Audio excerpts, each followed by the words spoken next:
Ambalima bamanankan mɛnnaw Mali kɔnɔ ani Mali kɔkan foli ani waleɲuman dɔ bɛ ka taa aw bɛɛ lajɛlen ma fo yan fo aw sigiyɔrɔ la aw bisimila ka bi bamanankan kunnafoni sɔrɔlen kɛnɛ kan min bɛna walawalalibaakaw ye Mali kibaruyaw ani diɲɛ fan wɛrɛ kibaruyaw la.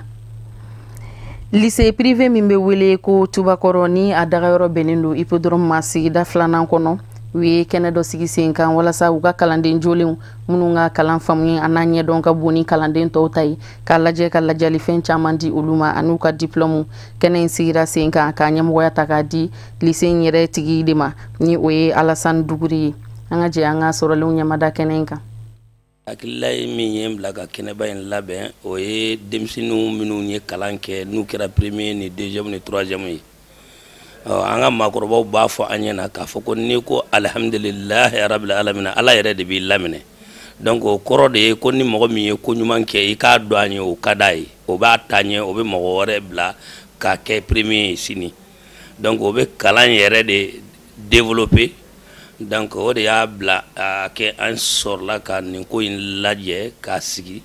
ka cadeau labɛn k'a di kalankɛlaw ma n'o ye denmisɛnninw minnu ye danni kɛ n'o ye premier les trois premiers minnu ye premier deuxième troisième ka cadeau kɛ k'a d'u ma pour que u ka se ka ko kɛ tuguni halisa min ka bon ni nin ye o laɲini de y'a kɛ an y'a kɛ san o san an ka cadeau trois premiers di cadeau mɔgɔw ma. Donc an bɛ Ala fo ka waleɲuman dɔn salo ɲɔgɔn kuma fana o y'an sɔrɔ an bɛ ka nin kelen kɛ an ka ekɔlidenw bɛ yen nɔ kalan ka d'u ye kosɛbɛ donc ni kalan ka di mɔgɔ min ye an fana olu an bɛ an k'u dɛmɛ o de la donc journée in dabɔkun kɛra o de kama donc an y'an ka kilasiw ta k'u lajɛ jamaw ka ca u bɛɛ bɛ baara kɛ mais baarakɛlaw fana la dɔw bɛ olu bɛ ɲɔgɔn dan donc an y'a jateminɛ kilasi o fɛn fɛn bɛ yen nɔ an ye les trois classes mɔgɔ saba minnu ka baara ɲɛna n'u bɛɛ ta ye donc olu mɔgɔ saba ekɔliso y'a décidé k'olu vraiment bɔ tɔw la ka cadeau d'u ma ka u la encourager pour que u bɛ se ka ceinture serrer cogo min na u kana u bolo baisser donc an bɛ welewelekan min na se u ma maintenant certes nin ye ko daminɛlen nin t'a laban ye minnu fana bɛ yen nɔ n'olu ma se ka si u ɲɔgɔnna ma an b'a fɔ fana ɲɛna k'u cɛsiri déjà fɛn min kɛwale min don a bɛ continuer de donc ni a dɔwɛrɛ bɛ na kɛ n'a sɔrɔ n'u ye baara kɛ u fana bɛ se ka tɔw bénéficier donc an b'a vraiment an bɛ parents fo k'u waleɲuman dɔn an b'an partenaires fana fo minnu nana an lajɛ yan u dara n na parents fana dara n na k'u ka ekɔlidenw d'an ma parce que nin y'an san saba de ye san saba kɔnɔ an ni parents si ma tigɛ ɲɔgɔn na u bɛɛ dalen m'an donc danayaw bɛ ka kurakuraya tuma bɛɛ de donc an ka foli b'u ye vraiment u ni ce u yɛrɛ ye quoi. Nisɔndiyara parce que u nana kɛnɛ min kan lajali kɛnɛ don denmisɛnnin minnu ye baara kɛ fo ka tɛmɛ olu lajali kɛnɛ don donc nan'o kɛnɛ in kan o nisɔndiya bɛ na nisɔndiyalen don fɛnɛ parce que an ka mɔgɔba dɔ ko mɔgɔ bɛ baara kɛ normalement pour que i ka sarata nka i bɛ tɛmɛ i dan kan pour que i ka waleɲuman dɔn pour que a ka fɔ i ma i ni ce. Je crois que o kɛnɛ in foli kan ka di mɔgɔ fɔlɔfɔlɔ min ma o ye kɛnɛ in yɛrɛ sigibaga ye n'o ye promoteur d'école ye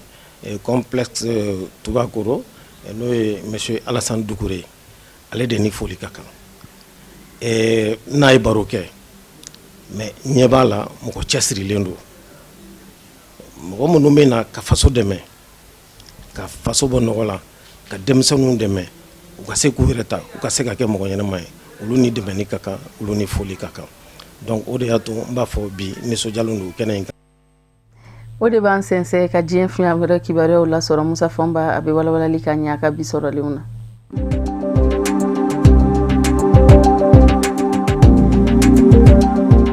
Burkina Faso jamana kɔnɔ Blaise Compaoré ka jamana ɲɛmayaso laban gouvernement laban ministre B34 minnu ni bolongɔni de ɲɛsin bɛ u ma Burkina Faso jamana ɲɛmaakuraw fɛ ka fɔ wulikajɔ min kɛra Blaise Compaoré ka fanga nɔfɛ ni o kɛra bili yɛrɛ sababu ye denmisɛnninw ka wulikajɔ ni maa 80 ni kɔ bɔnɛna a nin na olu ka kiiri min sigilen don senga Burkina Faso jamana kɔnɔ ni lapasaba 15 ɲɔgɔnna bɛ u la avocat ye da tan ka bɔ ka jira k'a fɔ ko kiiri in bɛ ka taa cogo min na ko kiiri jɛlen tɛna sigi senga ntɛnɛn don u ye da tan ka bɔ Maître Antoinette Wederawogo y'a yira a ka dantigɛliw la k'a fɔ anw tɛ se k'an yɛrɛ ye nin n'a ɲɔgɔnna kiiri kɔnɔ kiiri min ni jamana sariya sunba tɛ taa fankelen fɛ barisabu ka d'a kan a ka fɔ la olu ye jate min ye kiiri bulon in ka taabolow la ni o ye Burkina Haute Cour de Justice ye n'a ye kiiri bila yɔrɔ min taasira wɛrɛ foyi t'i bolo k'i bɛ se ka t'i dama kasi yɔrɔ min na k'a fɔ ko i ma diɲɛ ni fa dɔ ye ko k'a lajɛ da ka don kiiri la ko kura ni u k'a ma ko recours wali kelen appel ko n'i ye diɲɛ kiiri o kiiri ta k'a lajɛ i b'a ye k'a fɔ ni kiiri jalatigɛra siɲɛ fɔlɔ la n'i ma diɲɛ ni a ye wali kelen n'i yɛrɛ bolo yɔrɔ dɔw bɛ yen nɔ ɲinɛn kɛra minnu kɔ i bɛ se ka taa fan wɛrɛ fɛ an bɛ aw ladɔnniya k'a fɔ nin kiiri bulon in sigira sen kan san 1995 de Blaise yɛrɛ ka fanga kɔnɔ wa o kiiri bulon kelen de ɲɛsin bɛ ale yɛrɛ n'a nɔfɛmaw ka kiiri tigɛli ma bi wa kabini a sigira sen kan san 1995 a ma deli ka fara ɲɔgɔn kan ka baara kelen kɛ Burkina Faso jamana kɔnɔ nka Blaise Compaoré ka fanga binnen sa maakuraw minnu nana olu y'a lajɛ ni ka kiiri bulon in k'a kɔrɔ don ni ka ni kura fiyɛ a la Blaise Compaoré ka gouvernement laban ministre wa labasaba 15 avocat ye a jira k'a fɔ olu kun nanen kun don ni ŋaniya ɲuman ye walasa fɛn minnu kɛra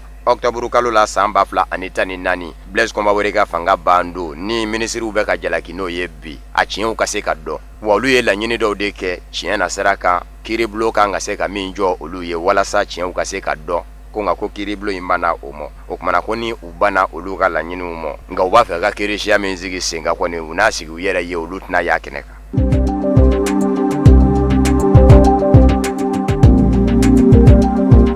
Laginɛ Conakry jamana kɔnɔ Abubakar Tumba Jakite maa min kun ye Dadisi Kamara ka lakanaba kɛrɛnkɛrɛnnen ye ni u k'a ma ko LDDK n'a ye mugu ci Musa Dadisi Kamara la kunkolo yan b'a fɛ k'a bana ni ka sɔrɔ ka jamana yɛrɛ bila ka taa bisimila minɛ Senegal ni kwasada in na Senegal ma ɲɛmaaw y'a minɛ k'a lasegi Laginɛ Conakry ma ɲɛmaaw ma ale ka kiiriw nka kuma bɛ sen na nka lapasabaw minnu bɛ a la ni o ye avocaw ye olu kɛn bɛ ka jira k'a fɔ baaraw bɛ ka taa cogo minnu na ko siga bɛ ko wuro an bɛ aw ladɔnniya k'a fɔ maa in yɛrɛ jalaki kun tɛ dɔwɛrɛ ye Septembre kalo tile 28 san 2009 fanga sinamatenw de farala ɲɔgɔn kan ka nisɔngoya taama bolo da ndolati kɛnɛba in kɔnɔ k'a jira Musa Dadisi Kamara n'a ka sɔrɔdasi fanga la k'a fɔ u tɛ jɛ ni a ye a k'a fɔ k'a b'i kamo ka jamana ɲɛmaaya ɲini mugu de kɔni dayɛlɛla ka ɲɛsin maa ninnu ma ni ka maa 100 ani maa 50 ɲɔgɔnna bɔnɛ a nin na jɛnnu de kɛra mugu cibaw ye jɔnni de ye sɔrɔdasiw bila ka mugu ci o de ɲininkali tɔ min bɛɛ jaabi cogo ma se ka sɔrɔ o la tuma min na ni wulikajɔ kɛra k'a ko ɲɛɲini Musa Dadisi Kamara yɛrɛ kɛlen k'a fɔ ko a bɛ maa bila ka taa Abubakar Tumba Jakite nɔfɛ walasa sɛgɛsɛgɛliw ka se ka kɛ o taara kɛ mugu dayɛlɛ ye u ni ɲɔgɔn cɛ ka Musa Dadisi jogi Abubakar Tumba Jakite yɛrɛ y'a yɛrɛ ta bibi in na lasago bɛ Laginɛ Conakry faamaw bolo nka a ka labasabaw y'a yira k'a fɔ k'u bɛ ka taa cogo min na ko kiiri tacogo tɛn'u ja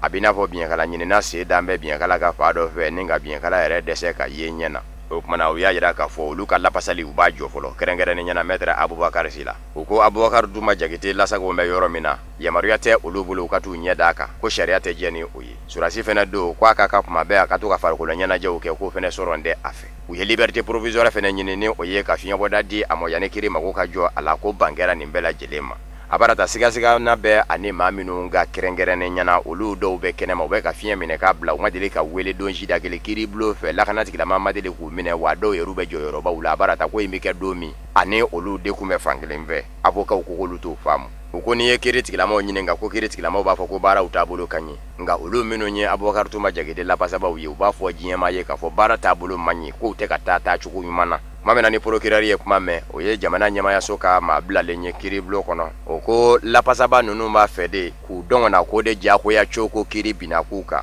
Tumba Jakite ka kiiri ko in na n'o tɛ ko baaraw taabolo ka ɲi minisiri min ɲɛsin bɛ kiiri ko ma o fana y'a yira k'a fɔ a kɔni mana tigɛ Dawuda kɔni nka yanni san 2007 bɛ taa kunjɛ Abubakar Tumba Jakite ka kiiri a kunkun n'a ɲɛɲɛ bɛɛ bi bɔ ɲɔgɔn na.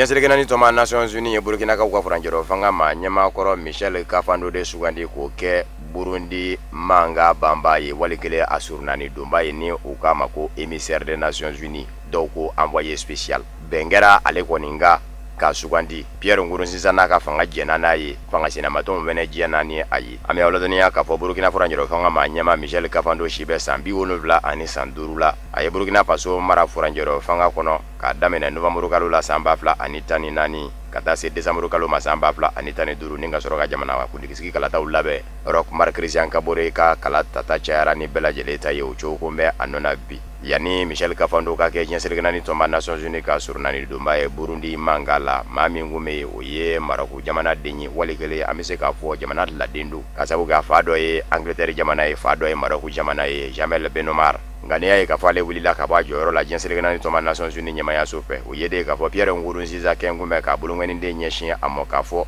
a tɛ ka fɔ jogo ɲuman ɲini ale ni fangasinamatɔw ni ɲɔgɔn cɛ wali kelen a bɛ ka dɛmɛ ka taa fangasinamatɔw fan fɛ o kun kɛra sababu ye Pierre Nkurunziza k'a jira ɲɛsirigɛnna ni tɔnba Nations Unies na k'a fɔ ni a mago bɛ u ni u ka jɛ la k'a ka se ka sabati ko surunali dɔ ka kɛ a kɛcogo la fɔ maa in ka wuli ka bɔ yen o yɔrɔ bɛ ɲɛsirigɛnna ni tɔnba Nations Unies y'a talon ka bɔ yen ni ka na ni Michel Kafando ye ni o ye Burkina furanjɔrɔ fanga maa ɲɛmaa kɔrɔ ye nka maa caman y'a jira k'a fɔ Pierre Nkurunziza n'a nɔfɛmaw Michel Kafando ko ka dajira u la u ka sin ka jɛ ni a ye k'a bɛ maa caman kɔnɔ guwa barisabu ka da kan n'i ye Michel Kafando lajɛ i b'a ye k'a fɔ ani Faransi politique bɛna k'u de ka surun kosɛbɛ don dɛmɛnenw dunna kɛrɛnkɛrɛnnen ɲɛna juillet kalo la san 2015 2015 Pierre Nkurunziza n'a ka fanga kun ye a jira Faransi jamana na k'a fɔ u ye hakilina dɔ ta ka Burundi jamana sɛgɛrɛ min ma diya u ye kɛrɛnkɛrɛnnen ɲɛna maa minnu wulila ko k'a lajɛ ko ka polisilakaw bila ka taa Burundi jamana kɔnɔ ka taa lakana sabati o kun tɛ Pierre Nkurunziza n'a ka fanga fɛ ko ye Faransi de kun bɛ o ɲɛkun na o kɛra sababu ye ka Faransi cɛ ani Burundi ni ɲɔgɔn cɛ fari fa.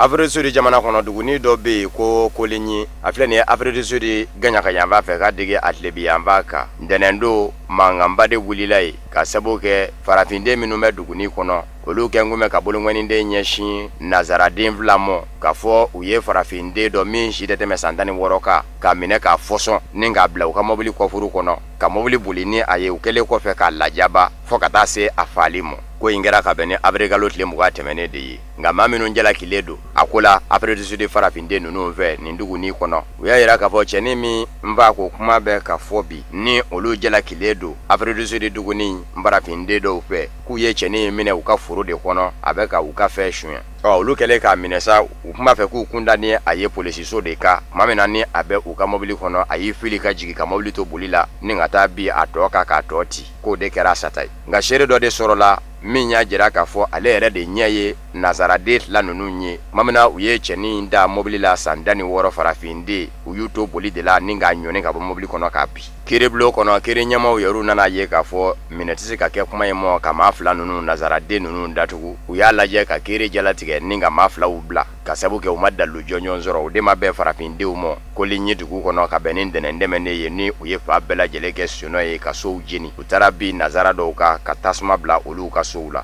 an bɛ aw ladɔnniya k'a fɔ Afrique du Sud jamana kɔnɔ san caman de kɛra siya boloma mankan la Nelson Mandela yɛrɛ san 20 kɔ kaso de kɛ a la o sen bɛɛ nazaraw ye dugukolo fanba bɛɛ lajɛlen kɛ u ta ye Afrique du Sud dugukolo yɔrɔ o yɔrɔ de bɛ ni o ye sɛnɛkɛ yɔrɔ ye i b'a sɔrɔ a bɛɛ lajɛlen bɛ nazaraw de bolo wa Afrique du Sud jamana yɛrɛ a fɛntigi fanba bɛɛ ye nazaraw de ye barisabu ka da kan olu de ye san caman kɛ ka Afrique du Sud mara maa min na ni farafindenw jateminɛ bɛ k'olu kɛ bamanjiw ye ni u k'u ma ko terrorisiw fɔ ka taa fɔ Nelson Mandela ka bɔ kaso la ni ka laban k'i kanbɔ ka jamana ɲɛmaya ɲini ka bɛn ni san 1994 ye ka fanga ta kabini o de kɛra sa ni fanga bɛ farafindenw bolo ka na se fɔ Jacob Zuma mɔ bi.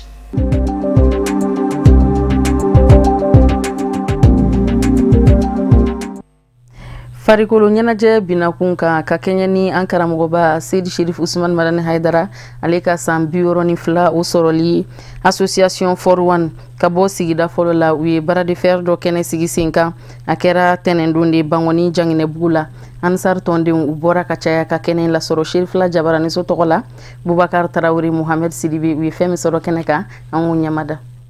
Ni ko in kɛra laada ye min ye Association Force One maaw fɛ minnu sigilen don commune 1 na san o san an fa an karamɔgɔ Sherif Usman Madani Haidara ka san yɛlɛma okumu kɔnɔna na ni association in bɛ bras de fer belebele labɛn ka se ka dɔ fara o anniversaire nisɔndiya okumu kɔnɔna kan n'i y'a ta k'a lajɛ ɲinɛn ta fɛn belebele fila kun bolodalen don bras de fer ni n'u k'a ma ko couche sa o tɛ dɔwɛrɛ ka se ka poids ta k'a kɔrɔta kilo 160 ɲɔgɔn na ni maa min sera k'o ta ko caman kɛ ka tɛmɛ bɛɛ lajɛlen kan o kɔnɔna na sa maa si ma se ka sebaaya sɔrɔ o la. Bras de fer yɛrɛ kɔnɔna na maa 15 olu de kun bilalen don o ko kɛnɛ kan i b'a ye k'a fɔ kilo kuncɛyɔrɔ la sa Isa Kone ale kɔni ye sebaaya sɔrɔ a balimakɛ yɛrɛ kan n'o ye Mamadu Kone. Islam bɛ ma se ka fɔ ka ban kɛrɛnkɛrɛnnen la fɔlɔ b'an ka Sherifukɛ yɛrɛ fo n'o ye Ismail Sherif Madani Haidara ye n'ale tɛ an kun tɛ sigi yan n b'a fɔ ma foli belebeleba b'a ye donc an bɛ dugawu kɛ san o san an kɛnɛ k'a kɛ Ala k'a ka sanw caya quoi ni bara feeling Ajara badanga karamo do ambe bon nga anga karamo bon na ko mana ula manga mola jo kene ganwa ma fu do me shirifu fo fe se ma ko no ga siano ma befu me ma metri lion fo no lion bago drame mo fo ani au sa jere be usas bala ka force lion force ri ma fere galoma no mena ga ma fe ma ci la be era galoma fe 2 ou 3 mois babo le mo ya la be chere ra entraînement est chou à l'clé tu vas faire un entraînement au chou mais si guerre nega be mulu fene kerengre ne andala anana kumunga maya oye aidara koy aidara anta fe ko aidara do amba fe de ko shirifu do amba fe de ko jogo tigi do sabula mogobaya obi kewale ani jogo ani kumagande la anya soro o saba abi chabayina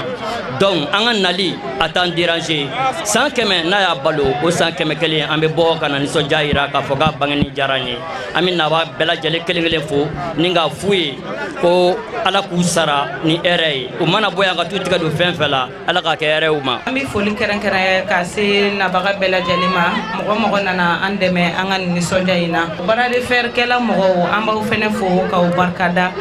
aw ben baraji ani mogo ya sembo a kono koro ka seya amba bela jelen fo ala ka bela jelen sara ala ka hamna ko nogoya ala ka 12 mai nyogon chama be ala bolo ala ka irana ala ka chama fara ankara mogo ya shika na la kira kon na barka sallallahu muhammad kama wakila jiki kafo ko nyine anniversaire be taliki aklina minasa o islamia mawo be se ka fara nyogon ka ben konna na ni kiliya ani tanye nasraka sani anganga bi bamananga kuna funi solon kuncheni bataki min bora association kuna dia tonyoro kada bela jelen kluka ankara mogoba asedi shedif usman madani haidara wala sa kaleka sam biworo ani fla soro linyene maya kwa langini nendo association kuna dia to mogo bela jelen fe kuka laje uga boka chaya arabadu mekalo kleta negenye wolon vla watiula soro madafela fe wala saka bangoni jangne bugu o guduromba ko franka je katabla fu ankara mogoba ased shedif usman madan haidara ka dimba yala wala saka sangurata badi sania baraima ina fokumi abike chuwa mina sanwosa kwa langini nendo association kuna dia to mogo bela jelema ko bela jelenka bo kachaya ni sania imbara keneka bataki integeno blala mekalo kli kononton bafana kulibali de fe famuya ko nyuma ko da bela jelen kluka o de fana be dansi anga bi bamananga kuna foni soro leuna munu seraka fana nyogonga ka benini kumanyi au ni ciya ko nyama dalla au kambe